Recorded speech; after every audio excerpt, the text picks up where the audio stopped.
Hi there. Today I'm going to show you how to align your text in a horizontal format. So there's two ways that we can, well, actually three ways that we can get to using the horizontal alignment tool. So we can go up to format in our menu and we can go to align. Once we hover over that, this menu will appear, left, center, and right alignment. You could also utilize these short keys that are right here. But I'm going to go up into this little menu and we can see these lines. And once you hover over, it'll say horizontal align. So here are those options, the left, the center, and then the right. We can see right now my text down here is aligned to the left.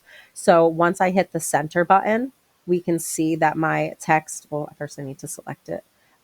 We can see that it will be aligned to the center, and then we can click the right and we'll see that the text is aligned to the right. So that is how you use the horizontal alignment option in Google Sheets. If you found this video to be helpful, please check out my other videos. You might find those to be helpful too. Bye.